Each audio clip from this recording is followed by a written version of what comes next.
Bonsoir à tous. Nous sommes ravis de vous retrouver sur la chaîne du Grand Changement et je suis ravie, comme chaque soir, et déjà 2 soirs avec toi, Prem, sur cette Vibra conférence et ce premier atelier. Et aujourd'hui, on entame ce deuxième atelier avec toi. Je suis ravie de t'accueillir. Bonsoir. Merci Sana, je suis ravi aussi d'être là. Bonsoir à tous et bienvenue. Yes. Alors, on va prendre tranquillement... on a déjà une communauté bien présente sur le chat. Alors, j'aimerais que vous puissiez nous faire un petit coucou, nous dire que vous êtes... alors, je vois certains qui nous font déjà des coucous. Bah, dites-nous quand même que vous nous voyez bien, vous nous entendez bien, que tout est bon. Ce soir, présent déjà dans le chat, Laurence, Antoinette, Mathieu, Béatrice et Frédéric. Génial. Et Vima. Génial. Il y en a déjà du monde dans le chat. Parfait. Alors, dites-nous si vous nous entendez bien, si vous nous voyez bien. Ce soir, on entame la deuxième partie de la trilogie des ateliers que propose Prem Neeraj. On continue dans la richesse, dans l'unité, dans la vibration des énergies. Et on a vibré aussi beaucoup. Alors, je vais bien sûr donner la parole à Prem, mais je vous invite vivement à nous faire vos retours parce que je sais que les personnes qui sont ici et qui s'expriment dans le chat, parmi vous, je sais que certains sont inscrits sur les ateliers, vont pouvoir faire cette deuxième partie. Surtout, faites-nous part de vos ressentis après ce premier épisode. Et je laisse la parole à Prem pour la suite.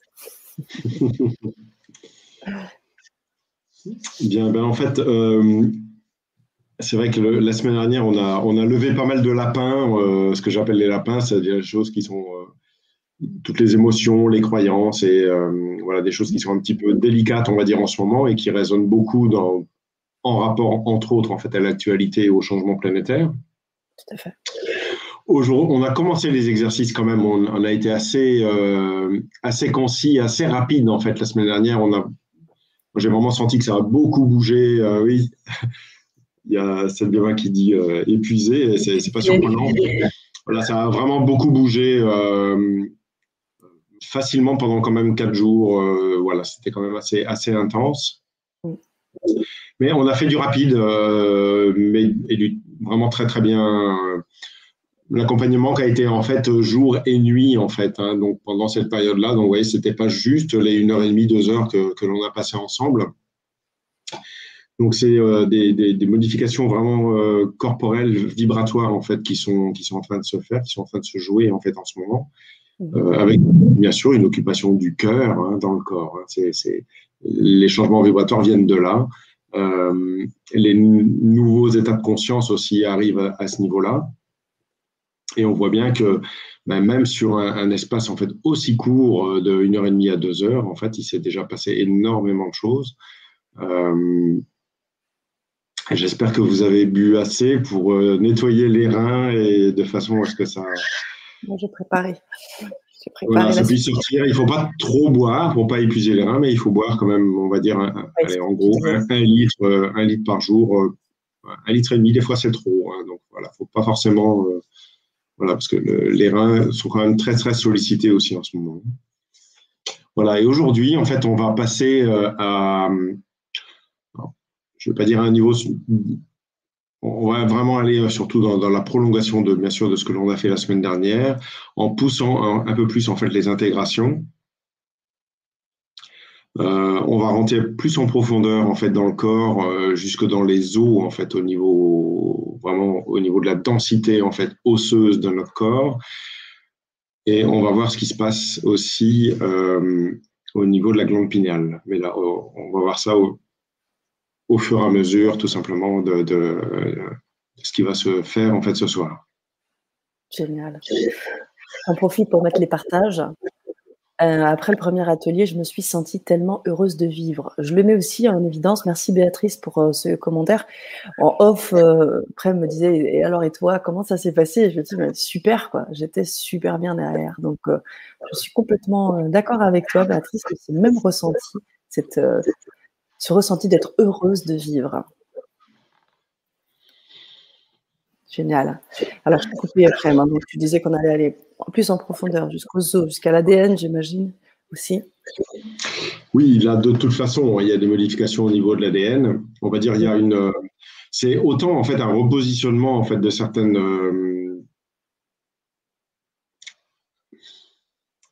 comment je pourrais dire ça, de certaines clés en fait qui sont positionnées plus ou moins correctement justement à ce niveau-là, au niveau de l'ADN, sachant qu'on a on a 13 brins d'ADN en fait connus, hein, sachant que le dernier en fait englobe l'ensemble. Et il y a aussi des nouveaux chemins en fait qui vont se faire. Alors moi, ce que j'ai pu remarquer quand même dans cette semaine-là, c'est que pour le moment, je sens que les personnes en fait il y a eu des belles ouvertures, de grandes ouvertures en fait qui se sont faites. Mais c'est pour ça qu'aujourd'hui, ça va être intéressant de faire descendre en fait beaucoup plus dans le corps justement l'essence de qui vous êtes, tout cet amour-là, pour que vous soyez en fait plus présent en fait par rapport à vous. Et parce que c'était assez flottant. Alors quand on a l'habitude, c'est assez facile de rester présent et de sentir cette grande ouverture en haut. Mais quand on n'est pas habitué en fait à être dans son axe et en plus au niveau du cœur, ça peut être assez compliqué. Ouais, ce qui est intéressant là, c'est que les ateliers en fait sont séparés juste d'une semaine, donc c'est assez rapide dans l'intégration. Même si c'est assez court, quelque part, il se joue en fait beaucoup de choses. Donc voilà, c'est quand même un grand cadeau de pouvoir faire des ateliers en fait aussi rapprochés et puis de pas laisser les gens trop longtemps. Par contre, cette expérience est quand même intéressante parce que c'est ce qui permet en fait justement d'avoir de l'expérience. Parce que c'est bien en vivant les choses qu'on apprend en fait les paliers et les étapes. Il ne s'agit pas, encore une fois, de faire passer les paliers et les étapes aux personnes sans qu'elles aient compris quoi que ce soit, c'est-à-dire sans qu'elles l'aient vécu dans le corps. On n'est pas là pour sauver en fait les gens, mais pour qu'eux en fait fassent ce travail d'évolution en fait intérieure. Et c'est vraiment important. Ouais, c'est vraiment important de respecter en fait ces paliers-là aussi pour qu'il y ait une bonne cohérence au niveau de la psyché, au niveau des systèmes nerveux. Voilà, respecter en fait les organes. Donc il y a vraiment tout un cheminement quand même qui est très très important au niveau nucléaire, même au niveau de la tête, etc., pour éviter des problèmes qui pourraient survenir quand c'est trop fort en fait, tout simplement. Donc il y a quand même des strates, on va dire, d'évolution, même si ça n'a pas de fin. Et le fait que le cœur est le départ de tout ce qui se joue permet, en fait, pour chacun de vivre les choses de façon tolérée, en fait, à 100%. Même si on est épuisé, même si on est fatigué, etc., on sait que la personne reste, en fait, dans son espace de confort, qui est celui, en fait, du cœur. Waouh, génial. C'est top, c'est top. On a bien sûr des retours de Happy Letty qui nous dit pour ma part, après le premier atelier, j'ai senti un gros blocage entre mes cervicales et ma gorge. Est-ce que tu pourrais peut-être commenter ce retour physique du corps, de blocage? Je pense. Oui, j'ai envie de dire c'est assez classique. Hein. Ouais. C'est-à-dire qu'à partir du moment où là, on a eu quelques montées de Kundalini la semaine dernière, donc des montées d'énergie en fait dans la colonne. Grave. Et donc, voilà, pour certaines personnes, si tu veux, cette énergie fait peur en fait à un certain niveau. Donc en fait, là, c'est pas compliqué, c'est que inconsciemment, bien sûr, puisque Happy Letty, c'est bien sûr qu'elle a envie, voilà, elle a envie de le faire, mais on voit bien que c'est inconscient. Ça veut dire que quand le cœur commence à monter dans son corps et que le cœur se dit, voilà, la tête se dit, voilà, maintenant ça va monter en fait dans ma tête. Si tu veux, la partie identitaire de ta personne, en fait, a peur de mourir, en fait. Elle a peur d'être, en fait, dissoute en fait par le cœur. Donc qu'est-ce qu'elle fait? Elle bloque en fait le corps de façon à ce que l'énergie en fait ne continue pas à monter. Donc oui, c'est la peur de mourir, même s'il y a une renaissance derrière, on est d'accord. Hein, mais inconsciemment, c'est la peur de mourir. L'ego se dit oui, mais si je laisse le cœur monter, je vais mourir. Et en fait, qui je vais être?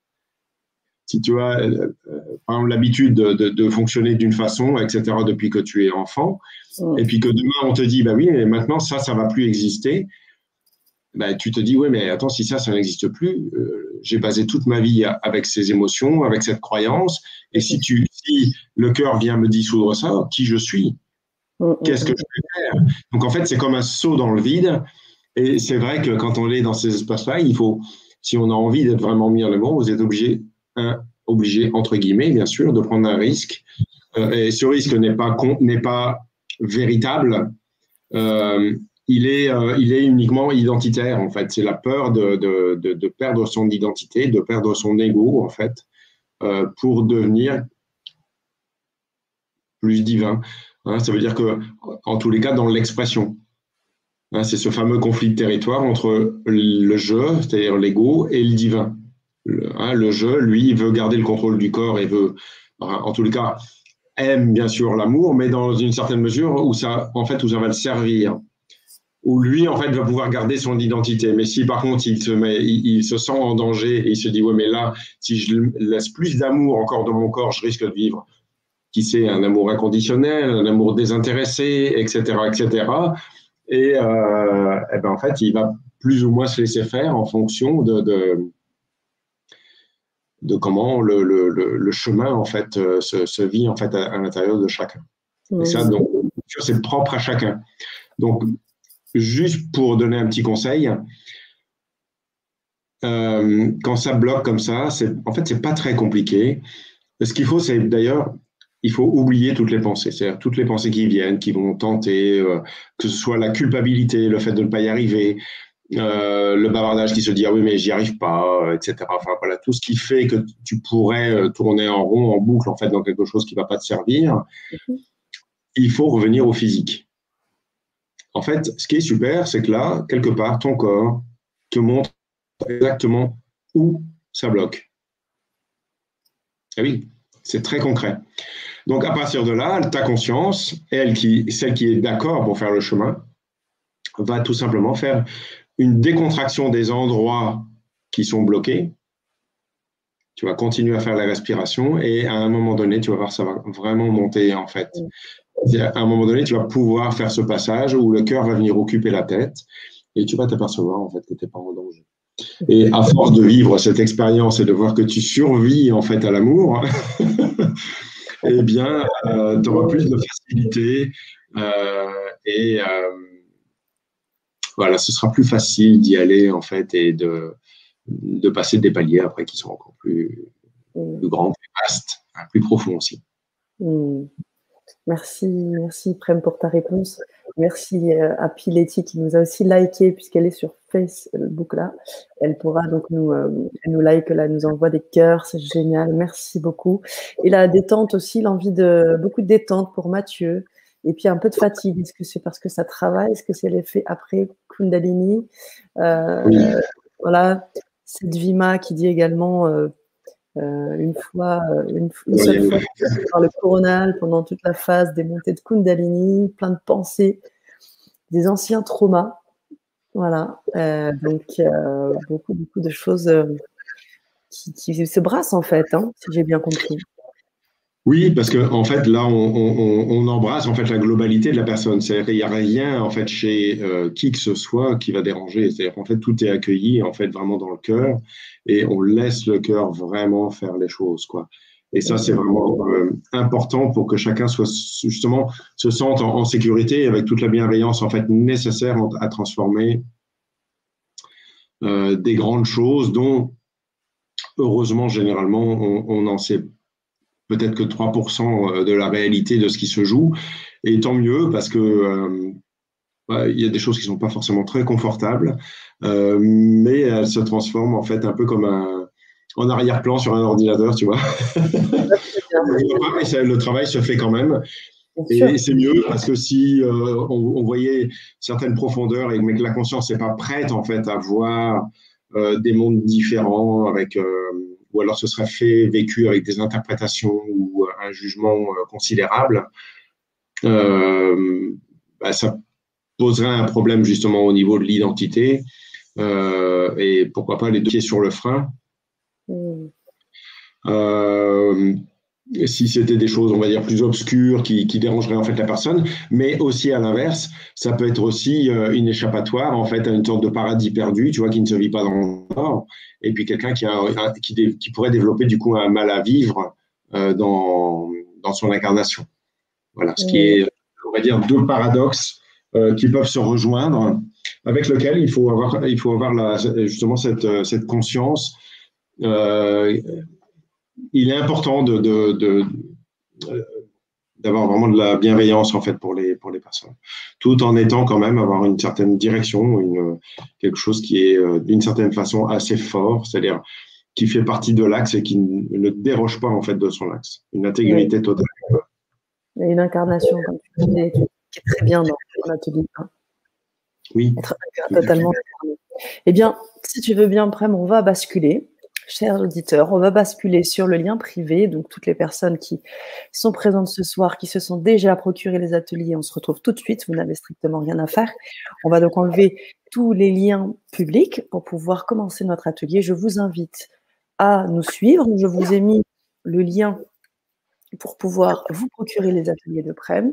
Vous pouvez nous joindre maintenant, tout de suite ou un peu plus tard, comme vous le souhaitez. Sachez également que ces ateliers sont valables à vie et ne sont pas périssables. C'est du bon tout le temps.